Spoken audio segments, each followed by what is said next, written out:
ഈശോയിൽ ഏറ്റവും പ്രിയപ്പെട്ടവരെ, വലിയ നോമ്പിൻ്റെ ഈ ആഴ്ചകളിലൂടെ നമ്മൾ കടന്നു പോകുമ്പോൾ നമുക്കറിയാം, ഈശോ നമുക്ക് വേണ്ടി ചൊരിഞ്ഞ വലിയ രക്ഷയുടെ അനുസ്മരണത്തിൻ്റെയും പരിത്യാഗത്തിൻ്റെയും തിരിച്ചുവരവിൻ്റെയൊക്കെ ഈ കാലഘട്ടത്തിൽ എപ്പോഴും എൻ്റെ മനസ്സിൽ കർത്താവിൻ്റെ കരുണയെക്കുറിച്ചുള്ള ചിന്തകളാണ് കടന്നു വരിക.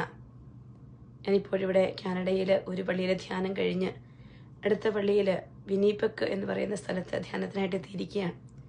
ഇന്ന് പ്രഭാതത്തിൽ കർത്താവ് തന്ന ഒരു അനുഗ്രഹത്തിൻ്റെ വചനം ഇതാണ്. ലേവ്യരുടെ പുസ്തകം 6-ാം അധ്യായം 24-ഉം 25-ഉം വചനങ്ങൾ. പുരോഹിതൻ ആശീർവദിക്കുന്നതിനെ കുറിച്ച് വചനത്തിൽ എഴുതി വെച്ചിരിക്കുന്നത് ഇങ്ങനെയാണ്: അഹറോൻ എങ്ങനെ ദൈവജനത്തെ ആശീർവദിക്കണമെന്ന്.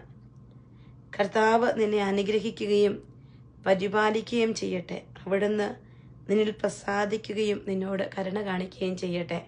പ്രിയപ്പെട്ടവരെ, ദൈവം മോശയോട് പറഞ്ഞുകൊടുത്ത് ജനത്തെ എങ്ങനെ ആശീർവദിക്കണം എന്ന് പഠിപ്പിക്കുന്ന വചനഭാഗത്തിൽ കർത്താവ് പറയുന്ന 2 കാര്യങ്ങളാണ്. നിന്നെ അനുഗ്രഹിക്കണം, അവൻ നിന്നോട് കരുണ കാണിക്കണം, അവൻ നിന്നിൽ പ്രസാദിക്കണം, അവൻ നിന്നെ പരിപാലിക്കണം. പ്രിയപ്പെട്ടവരെ, ഈശോയുടെ കരുണയില്ലെങ്കിൽ നമ്മുടെ ജീവിതം ഒന്നുമല്ല. ഈശോ പരിപാലിക്കുന്നില്ലെങ്കിൽ നമ്മുടെ ജീവിതത്തിന്റെ ഒരു സെക്കൻഡ് പോലും മുന്നോട്ട് പോകാൻ പറ്റില്ല.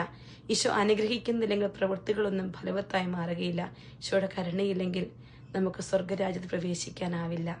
ഈശോ നമ്മളെ അനുഗ്രഹിക്കും.